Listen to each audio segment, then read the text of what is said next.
Good morning, everyone. Welcome to the Votiro and MTech webinar, Why Ransomware Still Works and How to Prevent it, Not Remediate it. Votiro is here with me today and will give you a better understanding about the trends in ransomware attacks and lessons learned from the biggest ransomware attacks to date. They will also be sharing about the pros and cons of various technological approaches to prevent ransomware, including the potential gaps of various solutions and real examples from Votiro clients who have been successful in defending against ransomware and paying the hefty sum. My name is Clarice and I'm the product manager at MTech. Today, I'm joined by Oren Magid, Regional VP for APJ at Votiro, and Mark Chan, Senior Sales Engineer for APJ.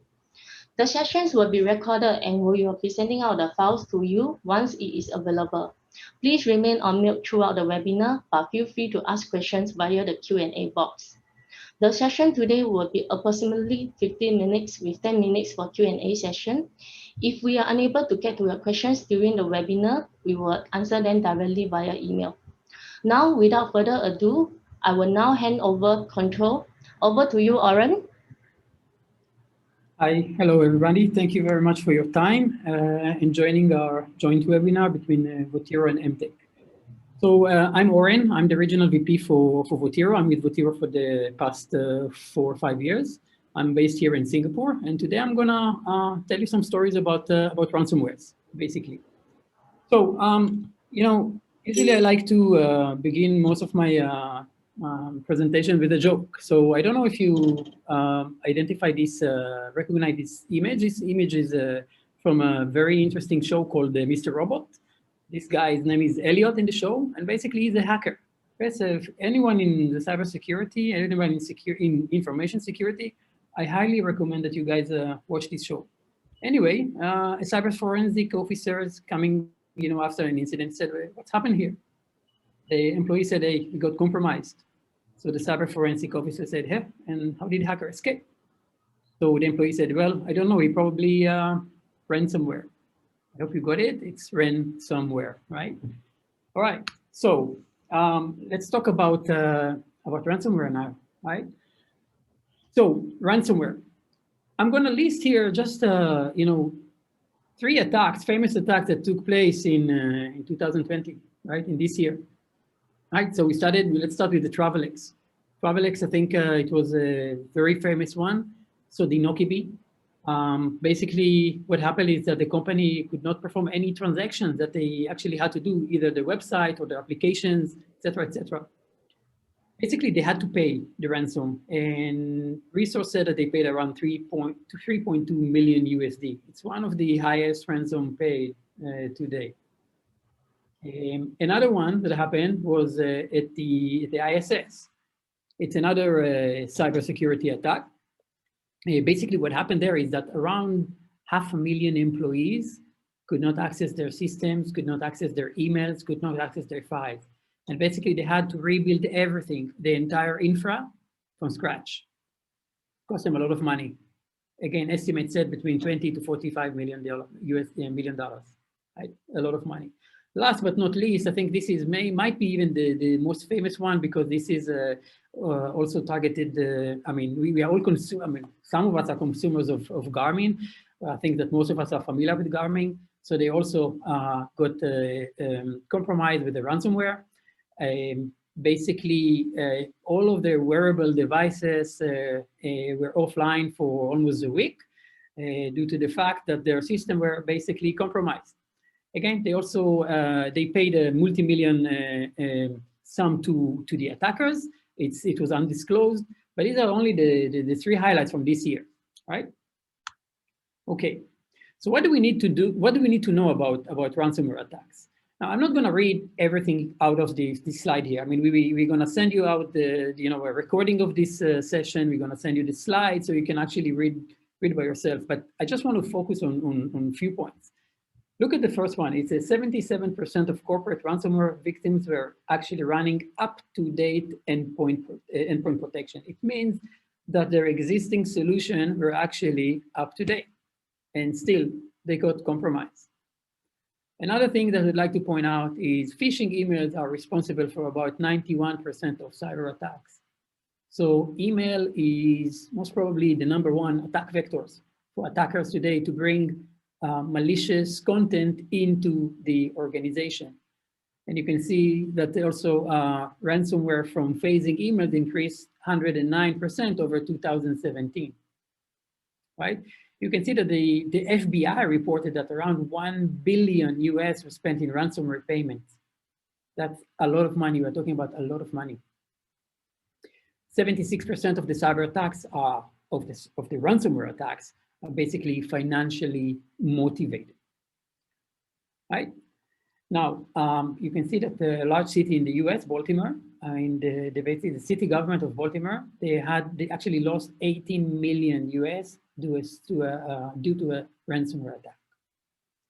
So ransomware is a big problem for organization from almost any sector.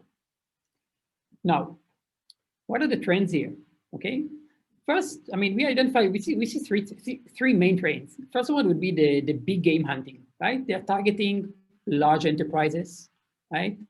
Basically, these are the big fishes out there in the ocean. Second would be the leak and shame. So they just try to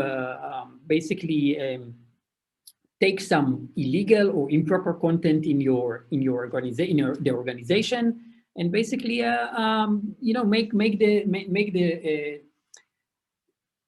basically the destination, just make him shame, because when you disclose that some of your employees are using improper content or doing sometimes going to illegal websites or something like that, that actually can damage the stock value of a company, etc., etc. The last but not least is ransomware as a service. Now we have everything as a service. So ransomware as a service is, for example, for basically allows almost anyone who also doesn't have the skills of a sophisticated attacker, basically to rent a service of a ransomware and attack an organization. So basically, it's evolving. The whole ransomware trend is evolving. It's not only that they are trying to encrypt your data, they're also trying to actually maximize their value. And that's why they're actually targeting the big fishes out there in the ocean. Okay, right.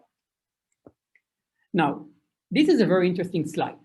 This slide actually shows you the cyber insurance trends is from 2020. And what we can see here from this pie is that 41% of payments from cyber insurance are actually for ransomware, right? Now, why did it happen? I mean, unfortunately, we all experience right now the COVID-19 pandemic since the beginning of this year, right? So basically what the COVID actually forced us to do is, at least most of us, we need to work from home. So if we need to work from home, we actually need to remote access to our organization, to our company.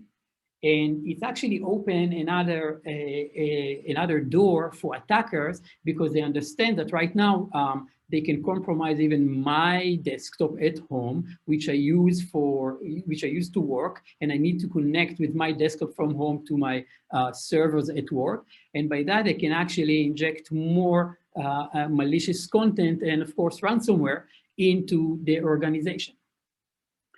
So up until now, we were talking mostly generally speaking about ransomware. Let's try to see what happens actually in Singapore when we are talking about ransomware.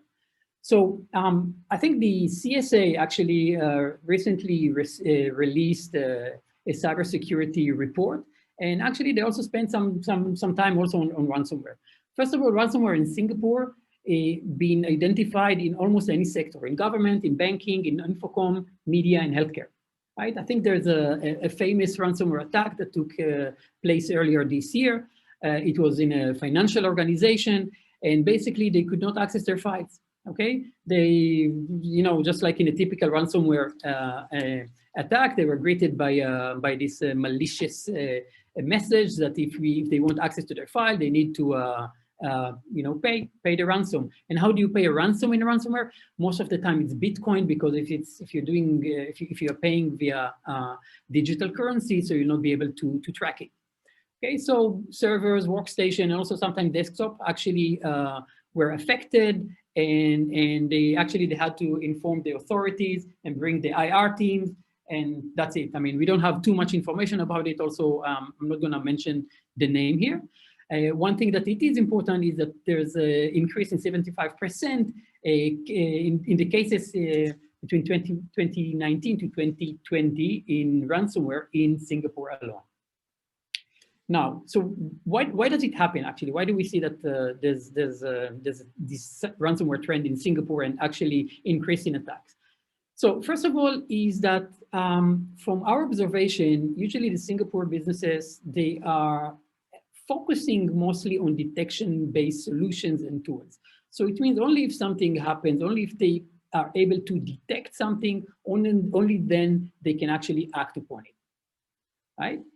While basically the best and long-term defense is not a detection, is not being reactive to an attack, is actually being a proactive and try to prevent it before it actually happens, right? So the best way to protect from a ransomware is one, yes, keep education. I mean, we have to make sure that our employees are educated and are trained.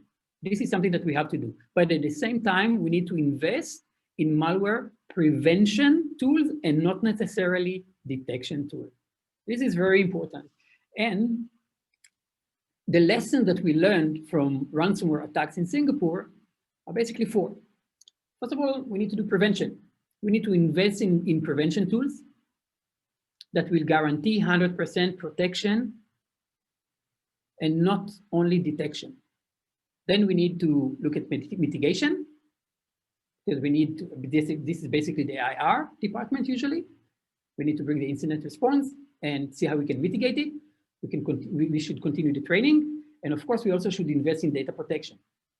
But while it is important to have, while it is really important to have all these 4 points, I think the most effective one would be prevention. And we can think about even, you know, even the pandemic that we are experiencing right now. So right now we are trying to mitigate it, right? We are not trying to mitigate it. We are using a lot of sophisticated algorithm, a lot of the great minds in the world trying to come up with a cure or the vaccine. But imagine if we could actually prevent it from happening at the beginning. So we'd not have to spend all that money and effort and have all these financial losses and also losses of people due to this pandemic. Right? Okay, so I'm gonna shy away a little bit from ransomware, and I'm gonna talk more about what Votiro is doing right now. So how does the malware, how does the ransomware actually, how does any malicious content can come to the organization? So basically there's multiple entry points into the organization that something can actually come in. Email, like I said earlier at the beginning of this presentation, this probably would be the best way. This is the most common attack vector. Help desk, because help desk sometimes they will ask you, hey, I need you to send me this logo, this screenshot, or this document. Document portal, think about insurance company, about banks, about basically any customer-facing portal that you ask the individual, the corporates to upload supporting document, KYCs, for example. Websites, file collaboration, file sharing, right? Synchronization, file synchronization, and any other custom business or custom web application out there. This is basically a mean to bring content into the organization. This is actually, maybe in the past, everybody were talking about digital transformation, but not doing that much. But due to the COVID right now, the digital transformation have been accelerated, and we are moving from hard copies into soft copy. So when you actually moving into soft copy, while it makes our life much more easier, it also brings brings new challenges. And the challenges is that we can actually weaponize these soft copies and bring them to the organization. Another small pie chart, and we can see that 94% vulnerability of emails, 45% come from Office files, 26 come from Windows application, and 6 from website content. Now, the thing is that organization today already have a lot of solution, a lot of security layers, before reach into the organization. But we still hear about organization get compromised. When we started, I think the third slide was actually just mentioning Travelex, ISS, and Garmin. But I'm sure that this company have multiple layers of security. So why is it happening? So if we look at the timeline here, okay, so it all started somewhere in the beginning of the 80s, right?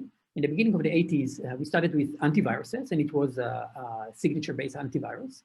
We moved to a collaborative databases, meaning that we actually download the definitions files from an online resource.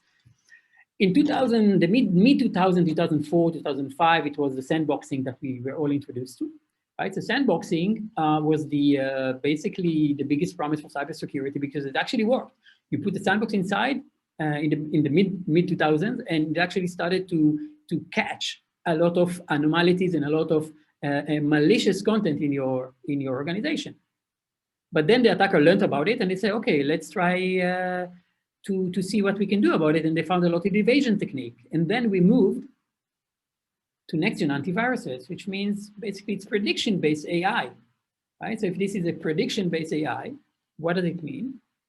It means that this solution relies on a past pattern in order to predict the future. And we all know that prediction the future is impossible, right? So basically what happened is that we are using pretty much the same old solution, but we are facing new threats, new malwares, new ransomware, and the attackers are much more sophisticated than they were 20 years ago, even 10 years ago. We in Votiro, we don't trust prediction. I mean, you probably saw these kind of emails circulating in your companies, in phishing training, et cetera, et cetera. It's important to do that, but it's definitely not enough. And this is because, as I mentioned earlier, most of the existing solution that we have right now, they rely on prediction, right? And prediction, they don't always get it right. Now, you heard it from me. I work for Votiro, but maybe, I mean, you can also, if you don't believe me, you can hear it from Symantec, from Komodo, from Ponemon directly. I mean, this is a quote directly from their executive. And I'm sure that if you go, to the website and you to Google and you look for more quotes, you'll find more quotes in the same manner, right? So for Votiro, if somebody promise you or guarantee that, hey, we will guarantee 99 protection, I say if somebody promises you that, it means that you're still 100% breachable. 99% is not 100%.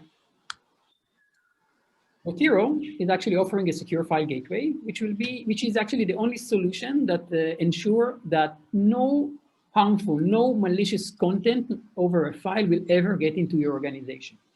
Now you may ask yourself, how do we do that? So the way that we are doing that is by getting rid of prediction. So we are not trying to predict, we are not trying to execute a file, we are not trying to detonate a file, we're not even trying to see if the file have a malicious content or not, because it's irrelevant. It's impossible, at least not in real time, to find it. Because if the attacker, he doesn't need to reinvent the entire wheel, he needs to reinvent only part of it, and all the existing solution actually will fail. So how do we do that?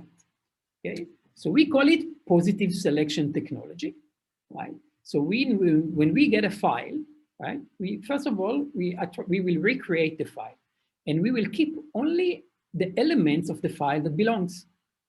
So we identify and we highlight only the positive parts of the file, the non-harmful parts of the file, and we keep it. The second stage, we will actually identify what are the potentially harmful parts of the file, and we will recreate them from scratch using a template. I will elaborate on that in 2 slides.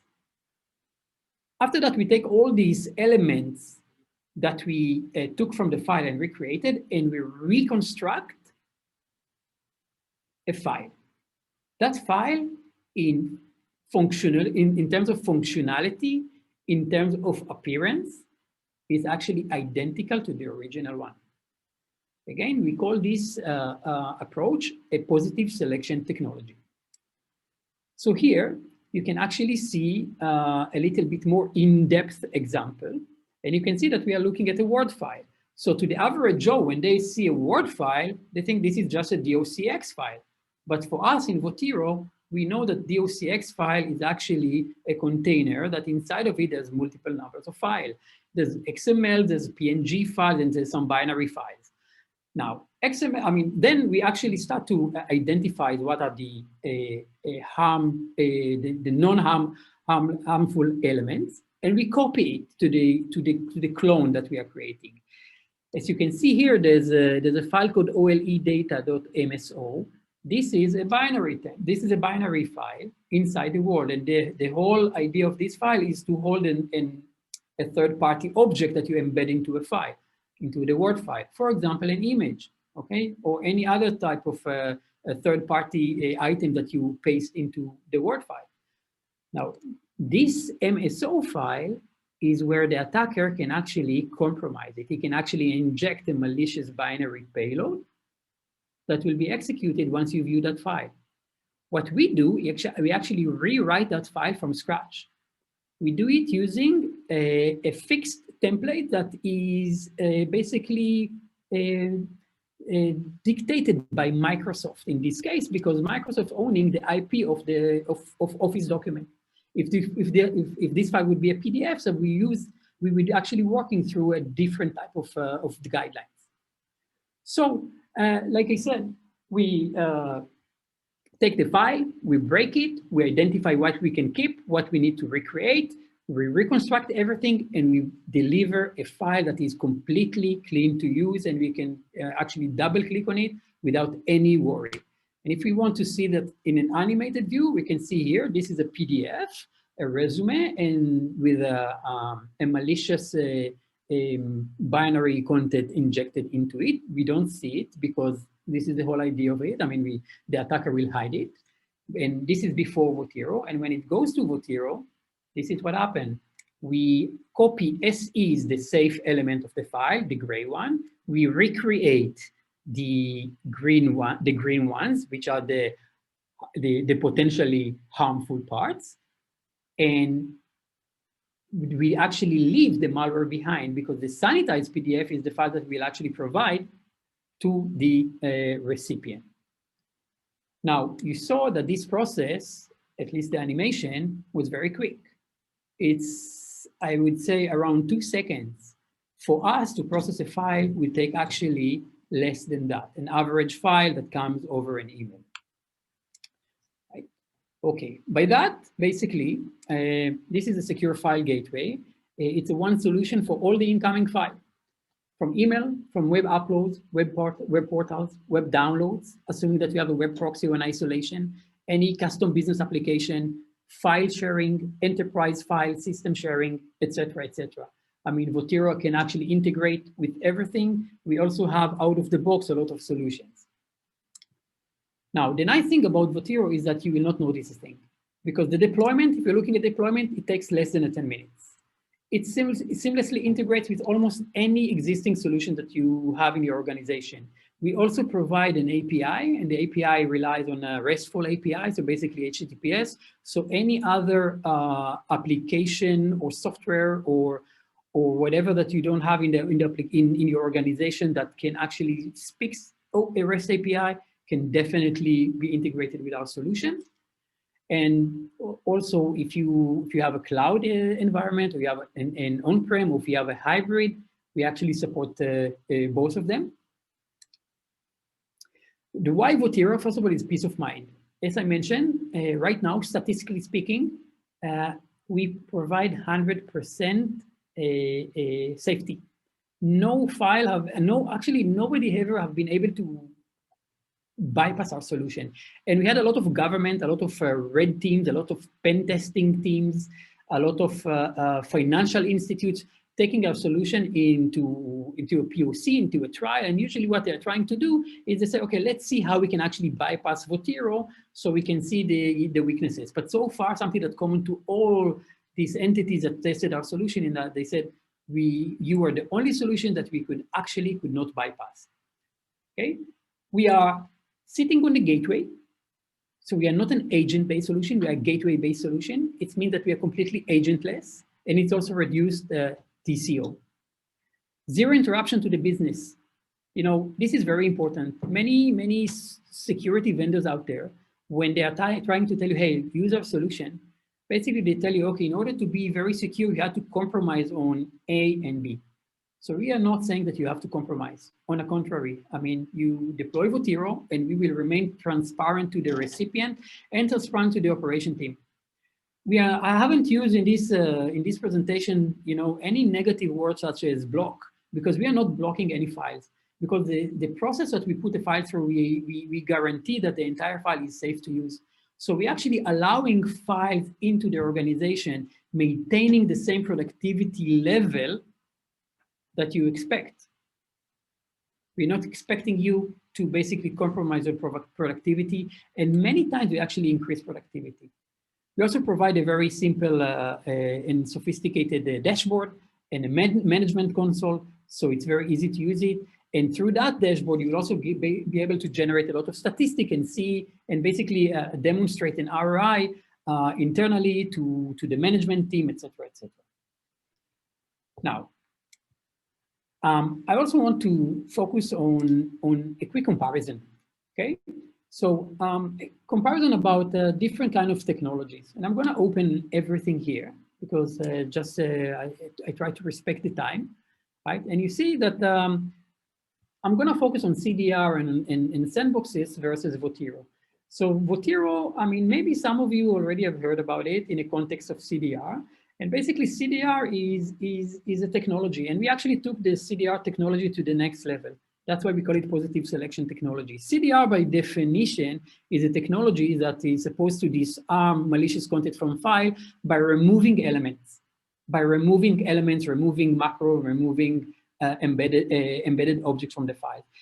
So we are doing CDR and beyond because, like I said, we do not remove elements unless you ask us to do that using a policy. We provide a very, very granular policy. But the photo of Votiro is that we will actually retain the file functionality as much as you expect us to do so. If this is a very complex PowerPoint file with animation, transition, and animated GIF, we will sanitize everything from A to Z, from top to bottom. And the file that the recipient will get will still be completely usable. He will not be able to tell that the file has been sanitized by Votiro.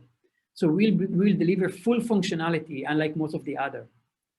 Okay, we are very effective against 0 days and undisclosed even, because we don't look for anything. We just take the file, we rebuild it from binary standpoint while returning the functionality. And there's no false positive here, because false positive is actually, it's not in our jargon. It's false positive come from detection. Latency, and excuse me, again, I'm just skipping some of it, but latency is also very, very, very important. If some of you are going to email right now to my corporate address and attachment, you will see that I get it instantly and it will be sanitized in real time. The latency is milliseconds for Votiro. We do everything in real time.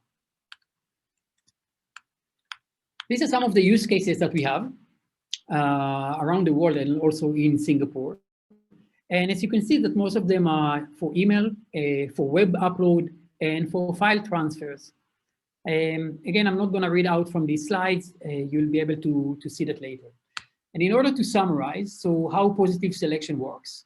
So we take the file, we analyze it, we dissect it, then we reconstruct it, we do a test, and we deliver a safe copy of the file to the recipient. Gartner, at one of their recent reports, I think this is the hype cycle report, they mentioned that they predict that at least 20% of organizations in 2022 will need to adopt the CDR technology or positive selection technology as part of their protection strategy. So I'm toward the end of my presentation. Just a few words about Votiro. So Votiro was launched at the end of 2010.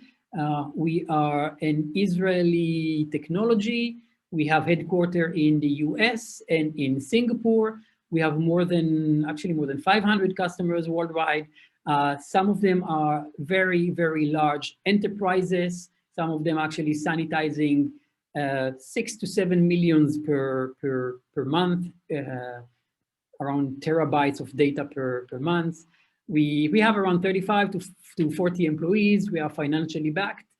We have significant presence here in APAC in terms of customers, and also I have a team here in APAC, in Singapore and in Japan. We also were, this is some of the recognition that we got from the market. In 2017, we were a cool vendor from Gartner. You can see that we have a lot of patents in the US. We are common criteria certified. Also the IMDA accredited us, and we are part of the Spark accreditation. Also, it grants us with the green lane. You see that some of the governments certified us, and some other recognition and award that we got from the market. Right, so I reached the end of my presentation, and I am going to basically hand you back to Cloris. Cloris, thank you very much. Thank you, Aaron, for sharing the great insights. I'm sure everyone will have something to take away from today's session. There will be a short survey at the end of the webinar. We will appreciate your help on doing the survey. If you don't see the pop-out survey, don't worry. We will be sending the link to you via email as well. This will only take a few minutes to complete. Now is the Q&A sessions. Please type your questions in the chat box.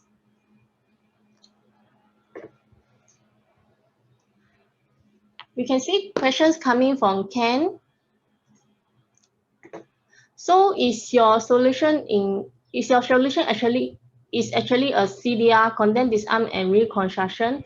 Mark has already answered to it. Mark, do you want to explain furthermore? So if All right. I'll answer that. Yeah. So yes, we started as a CDR, as a content disarm and reconstruction. This is true. I know, I kind of realize that people may ask this question, but like I mentioned during my presentation, the CDR, the whole notion of CDR is to disarm file by removing content, removing elements of the file. So you can call us like a next-gen CDR. CDR is a technology, right? So what we took the CDR approach, and we actually improved it. Because we said, instead of removing content, we don't think that we need to remove content as long as you guarantee that the content of the file is actually 100% harmless. So we are doing something very similar to CDR, but much better, because we do not remove any content. We actually take all the content and we sanitize the entire content. More questions from Ken as well. He's also asking that, how does your solution blocks malicious files, scripts, memory exploits, which is fileless?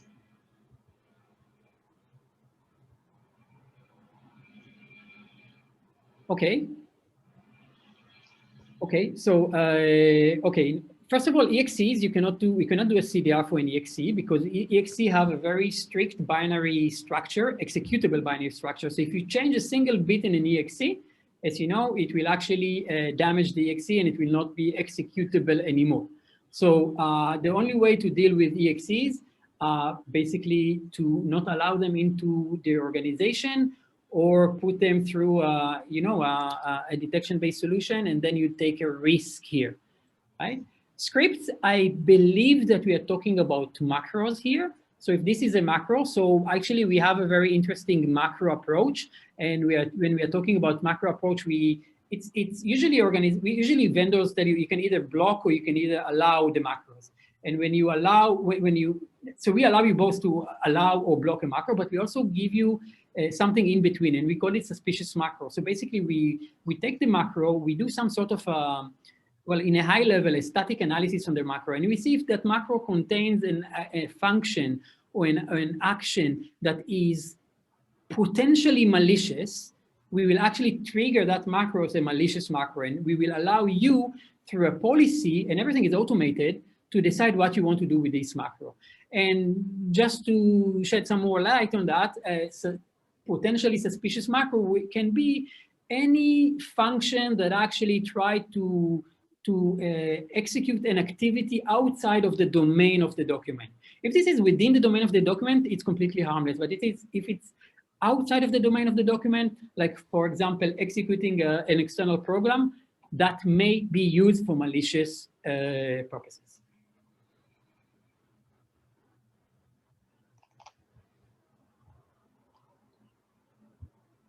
We have another question from Kai. He's asking, please describe about how to separate good micro and Microsoft Excel and harmful elements. I believe that this is pretty much what I just described. We do static analysis on the macro. We actually mapped the scripting language into our solutions, and we actually identify the safe functions and potentially non-safe function, and that's how we actually classify them.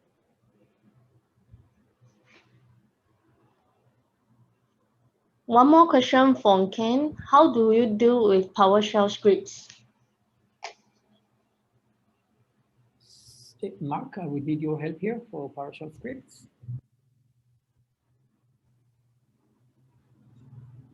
Oh, okay. So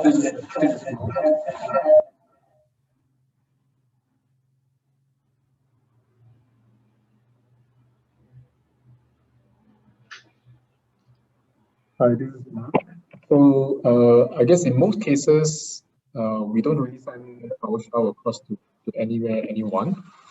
PowerShell, in fact, if you look at it, it can be from a text format as well. So to us, we treat them as text formats.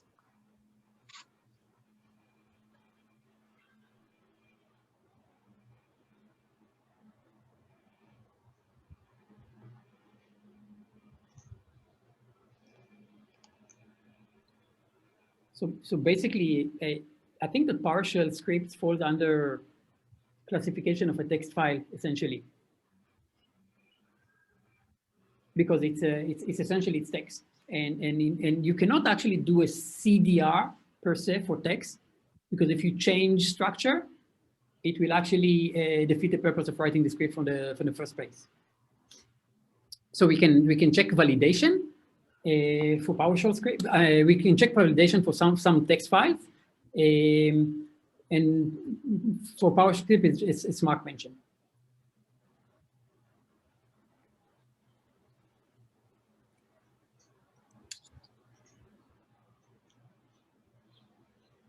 Hi Ken, I hope Oren has already answered to your question.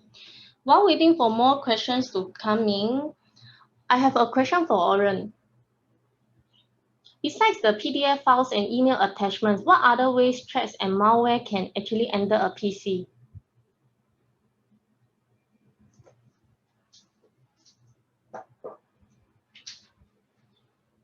Oren, you're on mute.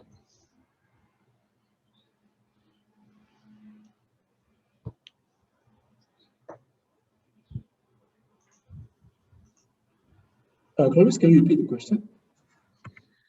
Besides the PDF files and email attachments, what are other ways threats and malware can actually enter a PC?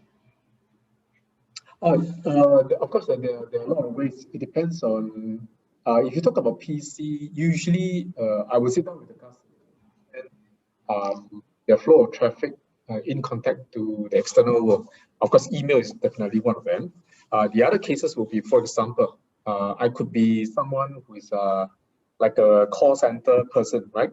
So there is a particular portal that interfaces with the users out there where people can upload files, maybe like taking a picture. So let's say insurance claim.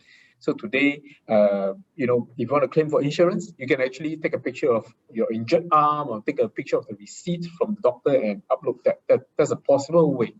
So I do agree that there's too many ways out there that files can come in. Right, so usually I will sit down with the customer to understand their network, to look at them, how things get moved from external to internal. Are there any false positives, like for example, if the technology identify a file to be a threat, but it turns out to not be?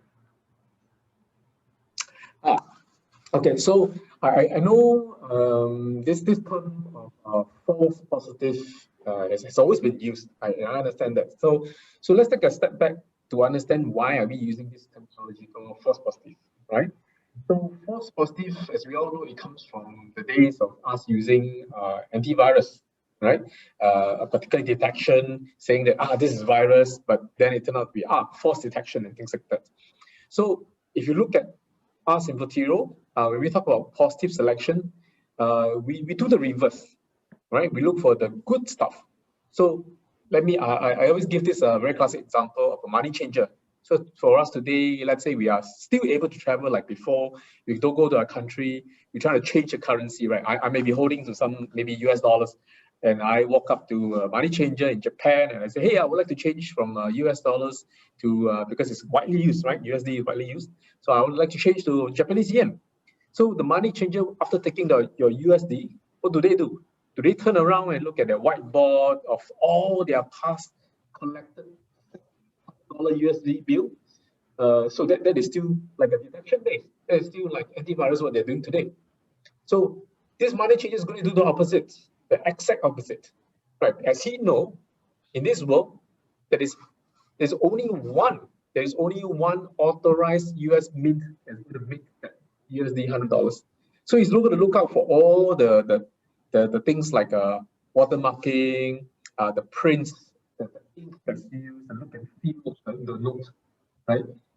Because we all know tomorrow there can be a new person writing a new virus, just like as in a new producer, a new group of people who are going to produce fake notes. The technology they're going to use to create that fake note is going to be different, and there's no way for us to keep track of all those. Thank you, Mark. We have another question from Ken. He's asking, is it means that Votiro is not able to stop malware 100% of the time? Only file-based malware, fileless malware and malware-based exploits cannot be stopped by Votiro. Is it right? I would say, yeah, I understand what King Nam is asking, but as we all know, this word of fileless malware, memory-based exploit, it's the application is very wide. So usually I will look at, I will sit down with the customer and look at how it all started, right? Just for example, and then just another example. I know it's a separate topic. So for example, when people say DLP, we understand what DLP is referring to, but this application of DLP can go across. It stretches very wide. For example, I would say DLP may be happening on a laptop. And then what about my mobile phone? This is a company issued mobile phone. So this word of a DLP it does stretch across very wide. So I will usually, back to Kingdom's question, when you talk about fileless based malware and exploits and things like that, I guess I will look at how this thing is going to come in and things like that. I speak to the customer more, understand more before we actually come down to a conclusion. Yeah. Thank you, Mark. Is there any more questions from the audience? I think there's one more. It says, Kai.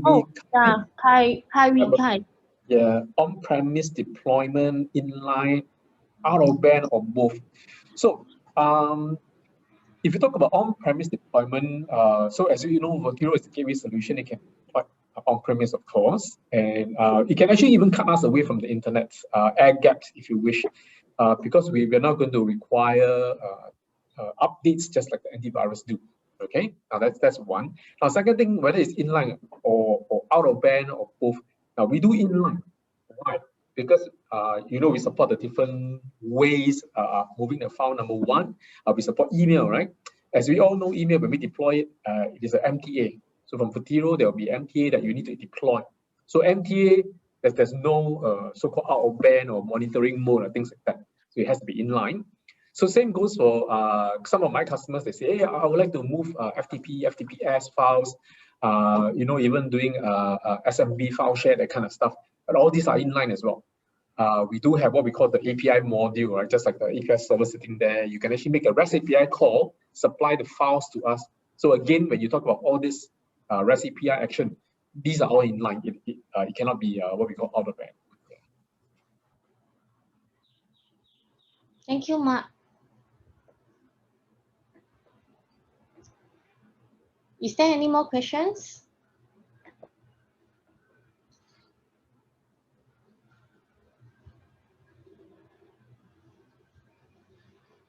If there's no more questions, we will end the webinar here. Thank you everyone for joining us today. Feel free to reach out to me with